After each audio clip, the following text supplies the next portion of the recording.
जैसे ही मगध खत्म होने को है तो भारत में चल क्या रहा है उस टाइम पे स्थिति देखते हैं। तो ये एक ऐसा टाइम पीरियड चल रहा है कि यहाँ पर कोई भी एक पर्टिकुलर शासक नहीं है, सब आपस में लड़ी भिड़े हैं, छोटे छोटे से शासक है, सुंग वुंग चल रहे हैं, कड़ा वगैरह है।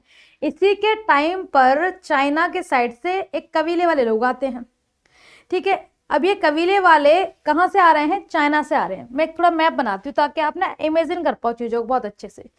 तो हम यहाँ पर अपने प्यारे भारत का एक मैप बना देते हैं, जितने की हमें आवश्यकता है उतना, ठीक है जी।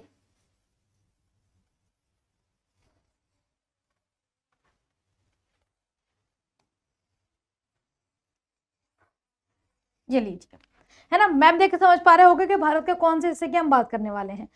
अब हम बात करते हैं, एक कबीला चला है कहाँ से, चाइना से। ये चलता हुआ आया है पहले तिब्बत पे, और इसका कुछ हिस्सा जो है वह चला गया है अफगानिस्तान बैक्टीरिया के साइड में, ठीक है। यहाँ दो पार्ट देख रहे हैं। ये कबीला जो है वो खानाबदोश है। खानाबदोश मतलब कि ये खुद से कुछ नहीं करते, खेती बाड़ी वगैरह नहीं करते। जहाँ जब तक इन्हें लग रहा है कि यहाँ फसलें हैं, किसी की फल फ्रूट मिल रहे हैं, नदी का किनारा है, तब तक रहेंगे। लगेगा यहाँ खाना खत्म हो गया तो कहीं और चले जाएंगे, है ना। ऐसे ही करते करते ये कबीला जो है दो भागों में बढ़ता हुआ दिखाई दे रहा है। एक पहुंच जाता है तिब्बत, ठीक है। अब इस कबीले का नाम क्या है, इसको बोला जाता है यूची कबीला। क्या बोलते हैं, यूची कबीला, या इसको हयूची के नाम से जानते हैं, ठीक है। किसके नाम से, हयूची के नाम से, नॉमाटिक नहीं है, ठीक है। तो देखिए जरा, यूची कबीले वाले लोग यहाँ आते हैं और ये देखते हैं कि भारत के अंदर ना लड़ाई लड़ाई खेल रहे हैं सब राजा लोग। इन्होंने कहा क्यों ना अपन भी हाथ आजमा लें, है ना। कुछ चले जा रहे थे अफगानिस्तान की ओर, ये भी यूची कबीले का ही पार्ट था। तो यहाँ पे भी हम क्या देखेंगे, यूची कबीला आ गया। लेकिन होता क्या है कि यूची कबीला जब यहाँ आता है तो यहाँ पर शक वंश के शासक शासन कर रहे होते हैं। अब ये कहते हैं अगर यहाँ रहना पड़ेगा तो इनको मानना पड़ेगा भाई साहब। अब शक वंश में एक हुंगनू नाम की जनजाति होती है। ये कहते हैं यार कि अगर यहाँ रहना है तो इनको टपकाना पड़ेगा, नहीं तो वापस जाना पड़ेगा। तो अब ये लोग क्या करते हैं, शक वंश को हरा देते हैं। और यहाँ पे एक कबीला कहता है कि हम तो यहीं बस जाएंगे, और एक कबीला कहता है कि नहीं हम जाएंगे भारत की ओर, ठीक है। हम कहाँ जाएंगे, भारत की ओर। जो भारत की ओर आते हैं उनको नाम दिया जाता है महान हयूची, महान हयूची या महान यूची। अब जो ये महान हयूची वाले हैं ये आगे जाकर के एक वंश बनाते हैं जिसका नाम पड़ता है कुषाण वंश। पहले तो लगभग 50 वर्षों तक ये कबीले वाली जिंदगी जीते हैं, फिर बाद में ये अपना एक वंश बनाते हैं जिसका नाम पड़ता है कुषाण वंश। कुषाण वंश के यहाँ पर ही जो कुषाण है, इन्हीं के यहाँ पर सामंत का काम करेंगे गुप्त वंश वाले, ठीक है। सामंत का काम करेंगे, कौन करेंगे, श्री गुप्त, जहां से गुप्त वंश की कहानी शुरू होगी। लेकिन हम थोड़ा सा कुषाण वंश के बारे में भी जान लेते हैं जहां से प्रश्न बनते हैं, ठीक है। आओ जी देखिए जरा कुषाण वंश जो है इसकी शुरुआत किसने की। तो सबसे पहले हम जानेंगे कुषाण वंश के संस्थापक कौन है। बताओ जरा जी, कौन बताएगा। अगर कुषाण वंश के संस्थापक की बात करें तो कुषाण वंश के संस्थापक कौन, चलिए जी देखें कौन बताएगा। कुषाण वंश, सामंत मैंने कहा ना जो काउंसिल ऑफ मिनिस्ट्री होते हैं उनके हेड मान लो सामंत को, ठीक है। ये चाइनीज में बात करते होंगे, हाँ बिल्कुल चाइनीज में बात करते होंगे, है ना। लेकिन आके इन्होंने स्टडी की, संस्कृत भाषा भी बोलना सीखे, पाली भाषा भी बोलना सीखे। ये क्या है, कुन्नुल कड़फिसेस, ठीक है। और चले, सुमन पांडे ने एकदम सही आंसर किया है। देखे जरा, अगर कुषाण वंश के संस्थापक की बात करें तो 16 एडी से लेकर के 65 एडी तक शासनकाल किया। किसका शासनकाल रहा, रीजन किसका रहा, तो रेन था ये कुजुल कड़फिसेस का, कुजुल कड़फिसेस। और यह है बौद्ध धर्म को मानते थे। किस धर्म को, बौद्ध धर्म को। चले जी, इन्होंने सिक्के चलवाए, लेकिन तांबे के सिक्के चलवाए। अब इनके बाद कड़फिसेस द्वितीय आता है। कड़फिसेस द्वितीय को बिम कड़फिसेस के नाम से या बिम टेक्स्टो के नाम से भी जाना जाता है, ठीक है। अभी कनिष्क नहीं आएगा बाबू, आशुतोष कनिष्क कभी नहीं आएंगे, तीसरे नंबर पे कनिष्क आएंगे, है ना। समझना इसको जरा। तांबे के सिक्के चलवा दिए किसने? कुजुल कड़फिसेस ने। कुजुल कड़फिसेस के बाद आते हैं, तो मैं कलर चेंज कर लेती हूँ यहाँ पे, दूसरे शासक जिनका नाम पड़ता है बिम कड़फिसेस। बिम कड़फिसेस, या इन्हें बिम टेक्सटो के नाम से भी जानते हैं। बिम टेक्सटो, टेक्सटो नहीं सॉरी टेक्टो, बिम टेक्टो के नाम से भी इनको जाना जाता है। आगे चलते हैं, इन्होंने क्या काम करा दिया जो हमें याद रखना है। देखो पढ़ने को बहुत सारा है, लेकिन जो जो याद रखने अपन उनकी बात कर लेते हैं, क्योंकि आज का टॉपिक बेसिकली गुप्त वंश है। पर वह सामंत थे कुषाण के यहाँ पे, और कुषाण से भी प्रश्न बनते हैं, तो उस पर एक नजर मार लेते हैं। अब जो बिम टेक्टो है, जिन्हें बिम कड़फिसेस या कड़फिसेस द्वितीय कहा जाता है, इन्होंने चलवा दिए भाई साहब शुद्ध सोने के सिक्के। तो ये प्रश्न बनता है कि शुद्ध सोने के सिक्के किसने चलवाए? सोने के सिक्के तो हम कहेंगे किसने चलवाए? बिम कड़फिसेस ने चलवाए। और इन्होंने अपनी राजधानी बनाई पुरस्पुर, जिसे पेशावर कहते हैं। तो वैक्टेरिया हो गया है ना, वैक्टेरिया अफगानिस्तान वाला हिस्सा, पुरस्पुर है ना, उसके बाद भारत में मथुरा और बनारस, ऐसे क्षेत्रों पर इनका शासन था। 5 क्षेत्रों को मिलाकर के इन्होंने अपना एक राज्य बनाया था। आओ अगले पेज पर चलते हैं। तो हमने सबसे पहला शासक कौन सा देखा? जिसका नाम था कुजुल कड़फिसेस, है ना, कुजुल कड़फिसेस। चलिए जी, ये पहले नंबर के हो गए, है ना। दूसरे नंबर पे कौन सा शासक आया था? कड़फिसेस द्वितीय या बिम टेक्टो, या जिन्हें बिम कड़फिसेस के नाम से जानते हैं। तो हमने डाल दिया बिम कड़फिसेस। और इन्होंने क्या क्या काम करा दिया वो भी अपन साथ ही साथ याद करते चलेंगे। जैसे इनके बारे में हम क्या याद रखेंगे? ये संस्थापक हो गए, इतना याद रखना है बस, इतने में काम हो जाएगा। ठीक है, इन्होंने 2 काम करा दिए। पहला, शुद्ध सोने के सिक्के चलवा दिए, शुद्ध सोने के सिक्के, सोने के सिक्के। और दूसरा काम क्या करा दिया इन्होंने?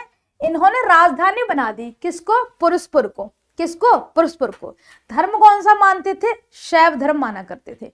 ठीक है, तो हम कौन सा पॉइंट याद रखेंगे कि शुद्ध सोने के सिक्के चलवाए, दूसरा शैव धर्म को मानते थे, तो एक पॉइंट ये याद रख लेंगे। और क्या याद रखेंगे? राजधानी बनाई इन्होंने, कहां? पुरस्पुर, जिसे पेशावर कहा जाता है। तो पेशावर को इन्होंने राजधानी बना ली अपनी।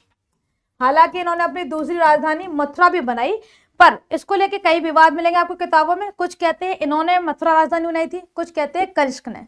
ठीक है, तो बता दें मथुरा इन्होंने शिफ्ट कर दी थी, लेकिन उसको राजधानी के तौर पर चलाया था कनिष्क ने। तो हम याद रखेंगे पेशावर राजधानी हुई इनकी।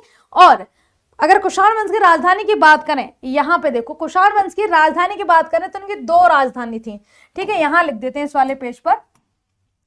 कुषाण वंश की 2 राजधानी रही। पहली रही पेशावर, याद रखना, यहां से प्रश्न बनता है। और दूसरी थी मथुरा। प्रश्न कैसे बनेगा? प्रश्न बनेगा कि कुषाण वंश की दूसरी राजधानी कहाँ थी। ठीक है, पेशावर पाकिस्तान के सिंध प्रांत में है। हाँ बिल्कुल, पेशावर बिल्कुल, ये जम्मू कश्मीर वाले ऊपर हिस्से पे देखोगे ना, पाकिस्तान स्टार्ट होता है, वहीं पे है पेशावर। चलो जी, तो हमने देख ली इनकी 2 राजधानी। आओ आगे चलते हैं, दूसरे राजा के बारे में बात करते हैं। तीसरे नंबर पे आते हैं कनिष्क, जिन्हें कनिष्क प्रथम के नाम से भी जानते हैं। कनिष्क या कनिष्क प्रथम के नाम से भी जानते हैं। ठीक है जी, इनका टाइम पीरियड किताबों में 127 से स्टार्ट होता है ना। और फिर किताबों में यह भी लिखा है कि 78 एडी में इन्होंने शक संवत चलवा दिया। ये कैसे पॉसिबल है? जो बंदा 127 में आया है वो 78 में कैसे शक संवत चलवाएगा? क्योंकि इन्होंने शकों को पराजित किया था। तो याद रखें इनका टाइम पीरियड 78 से स्टार्ट होता है।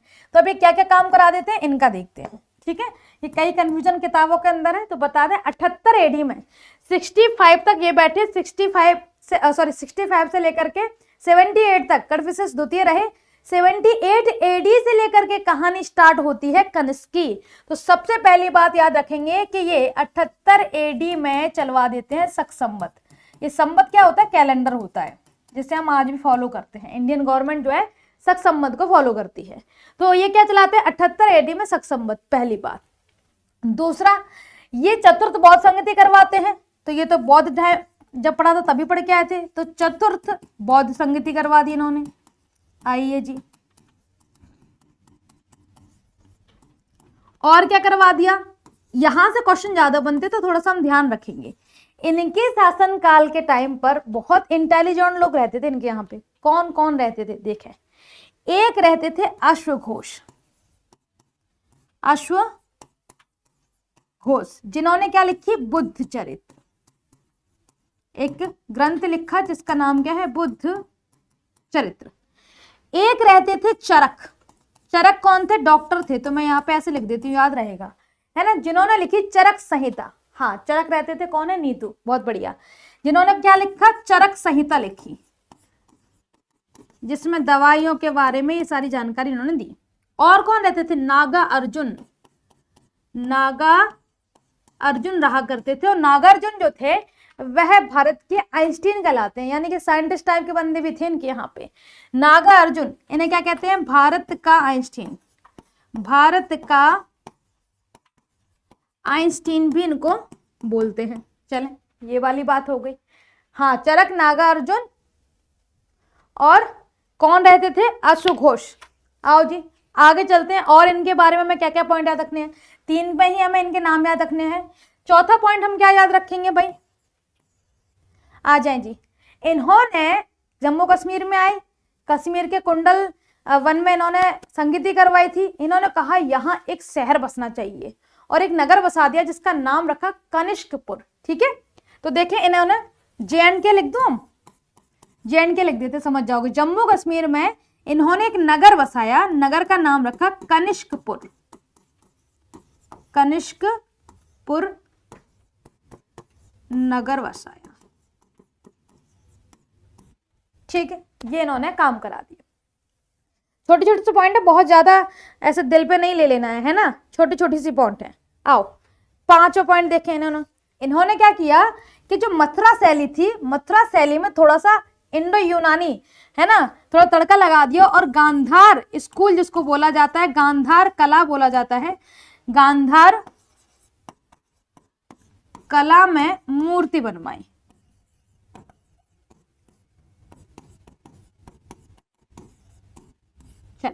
ये तो हमने शासक देख लिया, तीसरे नंबर का कनिष्क, और कनिष्क से ही सबसे ज्यादा प्रश्न देखने को मिलते हैं, और कहा जाता है सबसे महान शासक कनिष्क ही रहा। तो क्या कनिष्क के बाद कोई शासक नहीं आया, आए होंगे। तो प्रश्न है आपके लिए कि कुषाण वंश का अंतिम शासक कौन था, जल्दी बताओ ताकि हम गुप्त पे चले। कुषाण वंश का अंतिम शासक, देखिए जरा कौन देगा इसका जवाब, आशुतोष बताओ। कुषाण वंश के अंतिम शासक की अगर बात करेंगे तो अंतिम शासक कौन थे, वासुदेव। ठीक है, अच्छा, कनिष्क प्रथम के बाद कौन शासक आया, हम कनिष्क तक आ गए, इसके बाद कौन आया था बताओ जरा, बताएगा कोई। कनिष्क के बाद राजगद्दी वही किसने संभाली, चल हम बता देते, कोई दिक्कत नहीं, मैं यहीं पे नाम लिख देती हूँ ना, ताकि तुम्हें दूसरे पेज पे ना देखना पड़े। इधर देखो,